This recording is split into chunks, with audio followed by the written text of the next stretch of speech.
जुलाना हलके के गांव नंदगढ़ में आज किसान नेता रमेश दलाल पहुंचे। इस दौरान नंदगढ़ खाप द्वारा उनका भव्य स्वागत किया गया व उन्हें समाज और किसानों की आवाज उठाने के लिए सम्मानित किया गया। इस दौरान उन्होंने राजनीतिक लोगों पर कटाक्ष करते हुए कहा कि 2011 से 2014 के बीच में किसानों की भूमि अधिग्रहण के लिए कानून बनाया गया था, जिसमें बाजार से 4 गुना मूल्य दिया जाना था, लेकिन उसके बाद सरकार बदली और अब हालात ऐसे हो गए हैं कि सरकार अपनी मनमर्जी से जमीन का अधिग्रहण कर रही है तथा किसानों का शोषण हो रहा है।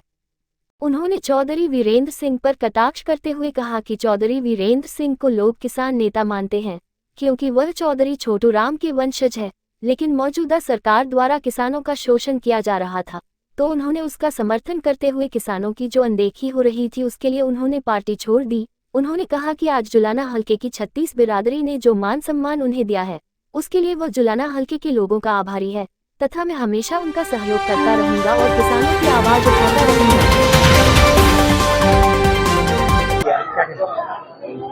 आज जुलाना में आकर के मैं यही कहूंगा, अपने परिवार में आया। 36 बिरादरी मेरा परिवार है। 36 बिरादरी के ब्राह्मण से लेके बाल्मीकि तक सब स्टेज पे थे और 36 जाति से समाज बनता है। तो रमेश दलाल का सम्मान सरोज समाज ने किया और सरोज समाज का सम्मान रमेश दलाल करता है। ये आज का कार्यक्रम था। नहीं, निशाना नहीं साधा, मेरे बड़े आदरणीय हैं। मैं तो आईना दिखाया और दोबारा से आपके माध्यम से बोल रहा हूं, रमेश दलाल ने जमीन अधिग्रहण का कानून जो 1894 का था अंग्रेजों का, उसको बदलवाने के लिए देश में जेल भरो आंदोलन चलाया।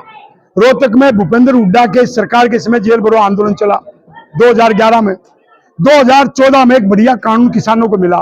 उस कानून में था बाजार मूल्य, डीसी रेट नहीं, बाजार मूल्य। उस कानून में था 4 गुना मुआवजा मिलेगा। उस कानून में था सरकारी नौकरी मिलेगी। उस कानून में था 2 साल में सर्वे होके जमीन अधिग्रहण होगा। तो उसको बदलने का काम किसने किया भाई? मेरे बड़े भाई आदरणीय चौधरी वीरेंद्र सिंह ने किया। तो चौधरी वीरेंद्र सिंह को मैं ये नहीं कह सकता कि भी तूने गलती की थी।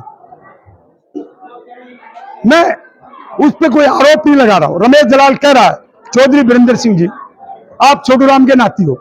जमीन अधिग्रहण कानून किसान के हक में था। जब प्रधानमंत्री मोदी जी बने तो उस महकमे का मंत्री था गोपीनाथ मुंडे। ऐसा सुना जाता है, सबूत तो नहीं है, कि गोपीनाथ मुंडे को मोदी जी ने कहा कि आप इस कानून को बदल दो। वो ग्रामीण विकास मंत्री था वीरेंद्र सिंह से पहले, उसने नहीं बदला। तो उसके बाद हरियाणा से किसानों के मसीहा छोटू राम के नाती वीरेंद्र सिंह को पकड़ा गया। वीरेंद्र सिंह को इसलिए पकड़ा कि भी छोटू राम के परिवार से है, इससे पाप करवाएंगे। किसान के लिए तो कोई बोलेगा नहीं, लोग ये कहेंगे तो हमारे खुद के परिवार से कर रहा है। तो 31 दिसंबर 2014 को एक अध्यादेश आता है, वीरेंद्र सिंह उस पर दस्तखत करता है, वो भारत के गजट में छपता है और उसमें नौकरी खत्म, बाजार मूल्य खत्म, 4 गुना मुआवजा खत्म, ये जो सब चीजें खत्म की और 48 घंटे में जमीन ली जाएगी। और जितने भी राष्ट्रीय राजमार्ग है जैसे 152 या पुराना अपना जींद या रोहतक वाला रोड, इनके दोनों तरफ 2-2 किलोमीटर की पट्टी, 4 किलोमीटर की पट्टी ली जाएगी 48 घंटे में। तो ऐसे पाप पे, अध्यादेश पे मेरे आदरणीय भाई वीरेंद्र सिंह ने दस्तखत क्यों किए? और एक बार नहीं, 3 बार किए। 3 बार अध्यादेश आया, मेरे पास सबूत है। 3 बार संसद में बिल आया। लोकसभा में वीरेंद्र सिंह और नरेंद्र मोदी जी कामयाब हुए, राज्यसभा में फेल हो गए। तो वो देश की पंचायत संसद में कानून नहीं बन पाया और वो कानून बॉर्डर पर बैठा के किसानों को और हरियाणा विधानसभा में पास कर दिया। जब देश में उस कानून को ठुकरा दिया संसद ने और हरियाणा विधानसभा में पास हो गया और एसकेएम कहता जीत गए, नेता बोले नहीं, तो ये तो एक घोटाला है। सभी दे रहा रमेश दलाल, ये बात झूठी हो। ये हरियाणा विधानसभा में 2021 में वो का वो कानून जो देश में नहीं बदला गया, वो हरियाणा विधानसभा में बदला गया। किसान के साथ इससे बड़ा विश्वासघात नहीं हो सकता। और रमेश दलाल झूठ बोल रहा है तो करो इस पर मानहानि का मुकदमा। रमेश जी, पहले एक बार स्पेशल बीसी का भी एक बनाया गया था सिस्टम का, वो क्यों कामयाब नहीं हो पाया, उसके बारे में? देखो, सदियों से जो सही में बैकवर्ड जातियां उनको आरक्षण मिलना चाहिए। मैं उनके आरक्षण में से आरक्षण नहीं ले रहा, ये ख्याल रखना, क्योंकि जो पिछड़ी जातियां हैं उनको भी अपना हक चाहिए। और जब कृषक जातियों को दे दिया, गुज्जर को दे दिया, यादव को दे दिया, हाइर को दे दिया, कुर्मी को दे दिया, कोयरी को दे दिया, सैनी भाई को दे दिया, तो हम भी खेती कर रहे, जाट को क्यों छोड़ दिया, त्यागियों को क्यों छोड़ दिया, बिश्नोई को क्यों छोड़ दिया, रोड को क्यों छोड़ दिया, सिख जाट को क्यों छोड़ दिया, मूले जाट को क्यों छोड़ दिया। और इस पे एक मेरा और कहना है, कृषक जातियों को जब आरक्षण दे रहे तो जाट को भी मिलना चाहिए, इच्छा जातियों को मिलना चाहिए। रही बात बैकवर्ड का, तो हक बनता ही है, और किसी और जाति का भी बनता है, वो मांगे।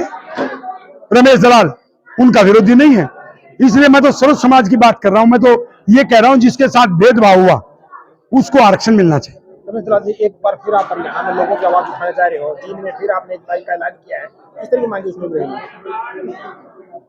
क्या कहा आपने? आपने एक बार फिर आंदोलन की आज स्टेज से घोषणा की है कि पूरे हरियाणा में हर जिले में जाके आप ज्ञापन सौंपेंगे।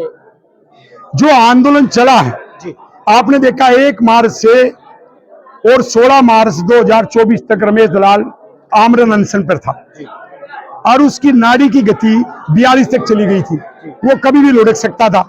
लेकिन मैं जब तक आचार संहिता नहीं लगी, रमेश दलाल ने अनशन खत्म नहीं किया। अब आचार संहिता में तो कोई सुनेगा नहीं।